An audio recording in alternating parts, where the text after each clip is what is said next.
Para toda a campanha, então, do Palmeiras, e você vai contando mais pra gente, Avalone. Coloca o material que a gente separou com todos os participantes. No tempo em que se chamava o futebol de ludopédio. Ludopédio? É, o ludopédio. Eram dois grupos, um em São Paulo e um no Rio. Vamos relembrar as equipes que jogaram aquela competição. No Rio, Vasco, Sporting de Portugal, Áustria, Viena, Nacional do Uruguai, base do time que havia sido campeão do mundo um ano antes no Brasil, a seleção uruguaia. E no grupo de São Paulo, Palmeiras, Juventus, Estrela Vermelha e o Nice da França. Verdade. Depois, a gente teve já os confrontos de mata-mata. Na semifinal, o Juventus passou pelo Áustria, Viena, e o Palmeiras passou pelo Vasco, com uma vitória e um empate. Que era a base da seleção brasileira. Sendo o seguinte, nesse primeiro jogo, Barbosa, só no jogo eu não vi o Ademir de Menezes relacionado no arquivo, mas tinha Tesourinha, um gaúcho ponta-direita que ia a disputar a Copa de 50, não foi. O Maneca, Eli, Danilo e tal. Mas o primeiro jogo foi 2-1 para o Palmeiras contra o Vasco, e o segundo jogo 0-0. Sendo que no primeiro jogo, o artilheiro do time quebrou a perna, o Aquiles. Um dos craques do time, talvez o maior craque do time, Valdemar Fiume, chamado pai da bola, se machucou. Fiume hoje é estátua. Tem uma estátua do filme no Palmeiras. No Parque Antártica, e vai passar para o atual Arena, né? Então, mesmo perdendo esses jogadores, o Palmeiras empatou com o Vasco, que era a base da seleção brasileira, 0-0, e finalmente disputou, tudo isso no Maracanã, disputou com a Juventus de Turim o título. Primeiro jogo 1-0, gol de Rodrigues de cabeça. E quem era Rodrigues? Era um ponta esquerda, que jogava antes pelo Ipiranga, depois pelo Fluminense, depois foi para o Palmeiras, seleção brasileira e tal. E o jogo final, 2-2.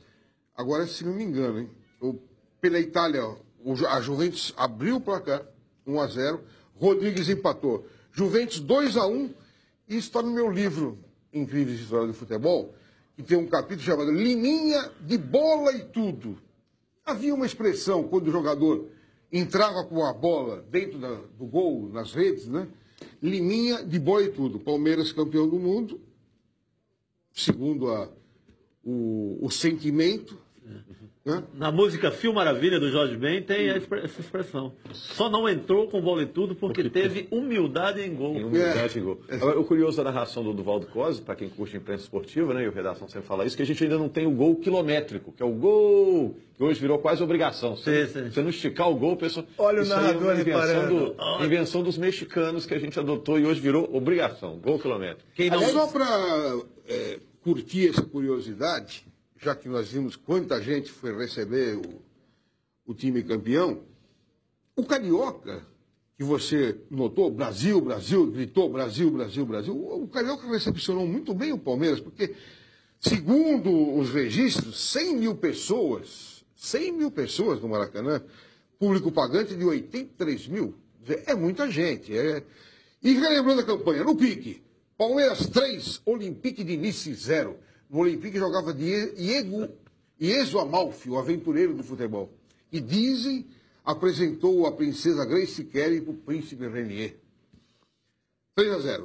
Palmeiras 2, Estrela Vermelha, que pertencia à então Iugoslávia. 2-1. Depois aí, porque saiu o Berdan Catani, que era um mito do Palmeiras. Levou de 4-0 da Juventus de Turim no Pacaembu.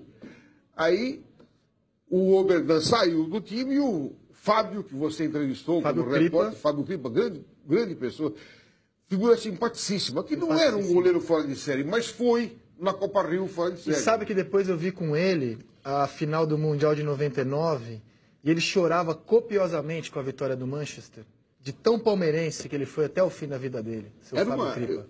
Eu me lembro que o Fábio também gostava de teatro e eu encontrei com ele em peças de teatro, de futebol, inclusive de...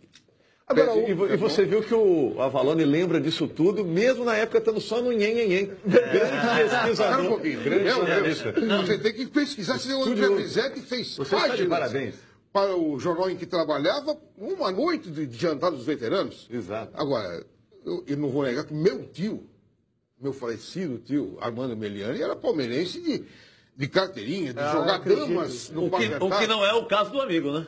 Eu não falei nada. Aqui, trabalhando, eu sou jornalista do Futebol Clube. Fora daqui, eu posso ter... Agora, Rogério, Maravilha, olha só, você que destacou a narração do COSE, da Rádio Continental da época, se vocês forem ao YouTube, não tem imagens desse jogo, mas tem a narração na íntegra. 1h e 22 minutos de narração. Eu vou mostrar os minutos finais dessa narração. A gente vai ficar ouvindo aqui junto com vocês. E é o maior barato. Como é que se acompanhava futebol na época? Rodrigues a canhotinho, e agora então vem o ritmo sincopado, a interpretar o seu centro, é Rodrigues, aponta o avião, a boca da meta, pela baliza esquerda, Sérgio, grande tiro de Rodrigues por pouco não aumenta a contagem.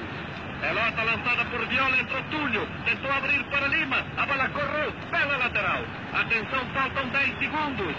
Todo o estádio e continua aguardando apenas o apito. A bola está com os suplentes do Palmeiras. Bisotto procura amedrontá-los. Vai ganhar o lateral. Atenção, o tempo regulamentar está esgotado. Enquanto vem o juiz e pune falta. E dá por terminada a peleja. Terminada a peleja. Quando Parola procura canhotinho, quando vê que iam entrando os reservas, refuga. Atenção, volante dentro da cancha. Atenção, Sérgio. Fala alguma coisa daí, me diga qual é o som embaixo. O espetáculo quase todo o time do Palmeiras abraçado pelos cronistas, reservas e público que estava aqui na vala. Enquanto a assistência toda permanece de pé, acenando com... Você vê que deu para ouvir a torcida no fim do jogo, realmente. O Palmeiras era o Brasil, beleza era jogo, torcida era assistência. E fala alguma coisa aí, Sérgio. Alguma coisa. O cara da latinha lá embaixo com a mesma história, né? Antigamente o microfone do repórter, que era um caixote, assim, agora um tijolo, pesava 1 quilo. Ô, Rogério, mas quando que começamos essa história do grito longo, a mexicana? São dos mexicanos, isso foi por volta dos anos 70. Agora, na rádio é impressionante, né? Porque no início, um dos precursores da narração era Galiano Neto, né? Isso, eu li lá no isso início, na Copa de era 38. E ele falava assim, falava na rádio, eu vou mostrar para vocês como será esse jogo. Imagine que o campo é uma caixinha de fósforo. De um lado está um time, do outro lado está o todo. Eu vou tentar descrever onde está a bola. E assim começou a narração em rádio, como se narrava em rádio, né? Em várias partes do mundo se narra de forma diferente. No Campeonato Português, muitas vezes, eles vão girando a rodada inteira. Cada locutor narra um pedacinho de jogo e passa para outro. Enfim, mas essa maneira brasileira do rádio de narrar, com essa alegria, com esse frescor, né, com essa vivacidade, fez do futebol grande como ele é hoje, né? Eu sou apaixonado pelo rádio. O Mundial da FIFA, ele é inspirado na Copa Rio. Vamos lembrar o primeiro Mundial. Da Europa vieram Real Madrid e Manchester United, mas vieram assim para tomar caipirinha. O Manchester no Rio de Janeiro, o Real Madrid levou um pouco mais a sério, mas quem levava mais a competição a sério eram o Vasco e o Corinthians, que acabaram fazendo a final do Mundial de 2000. O famoso Mundial sem Libertadores. E eu ouso dizer que nunca mais veremos uma competição entre clubes da forma como foi a Copa Rio. De 51 vencida pelo Palmeiras e 52 vencida pelo Fluminense. Com tanta equipe boa do mundo jogando. Acho que nunca mais veremos. Só um detalhe. A de 52, o Fluminense ganhou numa final com o Corinthians. Foram 2 jogos finais. Você quer ver todos os jogos de 52? Quero, mas eu só quero falar uma coisa. Que muitos clubes não aceitaram o convite para disputar de novo a Copa Rio, tanto que no ano seguinte não houve. Porque os europeus disputavam uma tal de Copa Latina. Não sei como é que é essa Copa Latina. Será que era o embrião da Champions League? Eu não sei. A Copa Latina, então, preferiam ficar lá. Então, não vieram grandes equipes para esse... A Europa se refazendo da guerra, né? 51 mesmo na Europa ainda. Mas é legal mostrar a campanha. Claro. Antes, se você me permitir, só para finalizar 51, eu acho que é justo que se dê nome aos jogadores que atuaram na épica conquista, no épico empate de 2-2 com a Juventus de Turim. No pique escalemos, então, Avalone. Não, como jogou? Fábio, Salvador e Juvenal. Túlio, Luiz Vija e Dema. Lima, Ponce de Leão, depois Canhotinho. Liminha, Jair e Rodrigues. Belo time. Quem que era a fera? Quem que era o bom? Jair Rosa Pinto. Jair Rosa Pinto, né? Que foi da Copa do Mundo de 50. Era o monstro do time. E o Fiume também, que machucou e que virou estátua. E virou estátua no Parque Antártica, não na época. O Oberdan não foi bem nessa Copa Rio, foi substituído pelo Fábio Cripa. Mas eu não vi jogar esse time. Agora, eu vi jogar alguns jogadores depois da Copa Rio, o Jair Rosa Pinto. E o Vasco, que era o Expresso da Vitória, é o maior time da história do Vasco, né? É verdade. O maior time da história e era do a Vasco. base da seleção brasileira. 50, eu só quero rodar imagens da revista do Palmeiras, para quem é sócio do Palmeiras ou para quem é sócio torcedor. Na capa da última edição é o Brandãozinho, que é o único vivo daquele elenco. Ele era reserva, um atacante reserva, mas como quase todo jogador daquela época era do primeiro time do futebol brasileiro atuando aqui, depois ele jogou na Europa, jogou no Santos também, o Brandãozinho. E a gente vai rodar imagens da edição.